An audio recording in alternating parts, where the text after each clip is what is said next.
Elementary, and we're in his classroom here taking a look at some of the stuff that he's working on in his classroom. Eric attended and presented at TCCA 14 last year, and so tell me what you thought about TCCA last year, Eric. I thought it was pretty cool, very interesting. There's a lot of people presenting. I went to the keynote speakers presentation, which was really fun. I attended 3 or 4 different sessions. One of them was really cool by the Ninjas, the Tech Ninjas, I think it was. Tech Ninja Todd. That one was pretty cool. And then I attended a couple more. One of them was with Google Chromebooks. Okay. And we got to, play around with them and do some little fun things with them and learn how to use them a little bit better in class. Okay. Well, so speaking of the Chromebooks, I see you have some Chromebooks here in your classroom, and you have your students working on Chromebooks. Yeah. What did you learn at the conference that you could bring back to your classroom and use in your classroom? Well, pretty much through that Tech Ninjas presentation, I learned how to kind of flip the classroom a little bit. So not only using the Chromebooks in the class, but I also learned how to, make videos at home.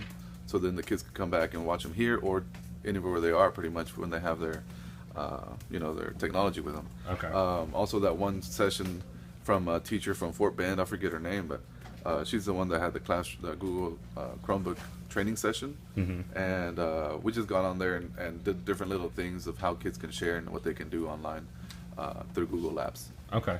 All right. Very cool. So, you were able to pick up some good information Yeah. about what your students can do, and with that, so what are your students working on right now? Well, we're on Google Classroom, and what they're doing, they're creating presentations on their own. We're mostly focusing on science right now, although I do give them presentations to work on in math. But right now they're either doing animal adaptations, finding information about animals, pretty much like a research project. Others are doing patterns in the sky, which has to do with the moon phases and information about the moon. And then the other one is life cycle of a plant and animal and things like that. So they're pretty much like mini research projects that they have to do. And there's various Google apps that they use. They can go from spreadsheets or sheets. They can do Google Slides, which is one of my favorites. They use Google Drawing a lot as well in order to represent their ideas differently.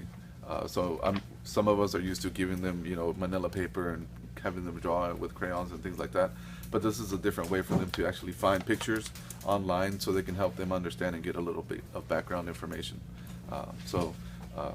We're using all the Google apps for education tools. Okay, sounds good. So, with what you learned last year and kind of what you're implementing in the classroom, do you think you have something that you could present at TCCA 15? Yeah, I'm going to try to. I've already applied, and hopefully I can do a session or 2 based off what I've been doing in class. And by now, the kids picked it up, and they pretty much know how to do it on their own. You just pretty much guide them, which is something that we should be doing anyway. But it's pretty fun. I like it, and it is hands-on, even though it feels like it's hands-off because they're working on there independently. But you're pretty much helping them, and you're guiding them through the process of figuring out how to research and how to look up information, how to disseminate information, distinguish between good and bad information. All right, sounds like you have some great stuff going on in your classroom. So thank you. Hopefully we'll see you presenting at TCCA 15, and looking forward to it. Great.